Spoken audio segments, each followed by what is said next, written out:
If someday you should see Thomas the Tank Engine puffing happily along the line, he may be on his way to a village nestled deep in the heart of the island of Soda.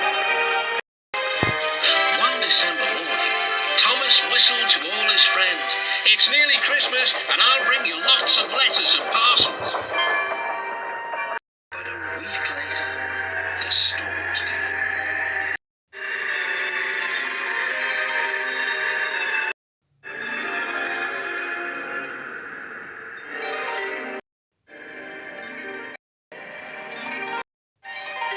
The island was covered with thick snow.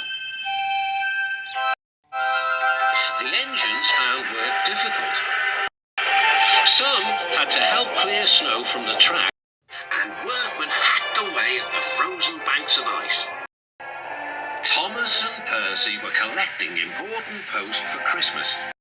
"Driver said there's lots of post for the village," said Thomas. "I'll need an extra truck for it all." Percy was feeling left out. "It's not fair. You're not leaving any post for me." But Percy's chance had come. "There's been a change of plan," said Thomas's driver. "The Fat Controller needs us at the big station. Percy, you are to take Thomas's train to the village." Percy was delighted, but Thomas was sad. "I won't be able to say Happy Christmas to all my friends." "Don't worry," said Percy kindly. "I'll do it for you." "It's not the same," sighed Thomas. Percy was making good time on his way to the village when suddenly... "What's that?" called his driver.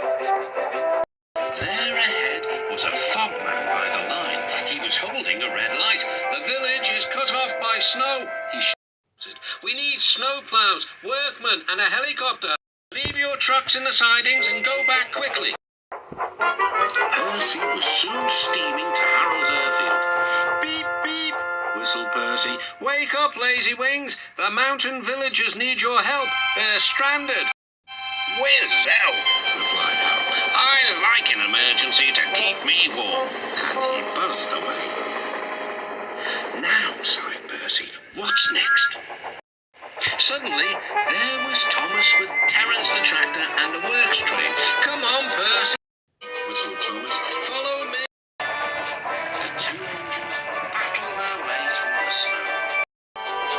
At last, they reached the village. Harold was already there, busily dropping food to people and animals.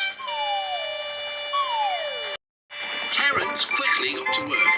"Lovely stuff," he said as he pushed the snow aside. "Well done, Percy. Well done, Thomas," cheered the villagers. "You're the best Santa Claus this village has ever had."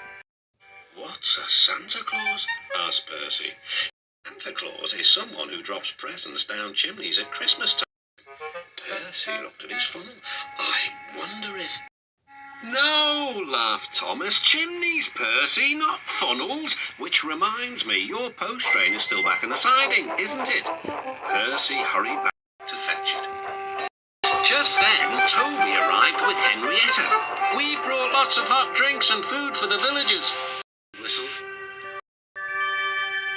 That night, all the engines had gone back to their sheds except Toby. The villagers had made a plan to thank the engines. They loaded paint pots and parcels into Henrietta. Then they set off through the moonlit countryside. All the engines were fast asleep in the sheds as Toby ran silently into the yards.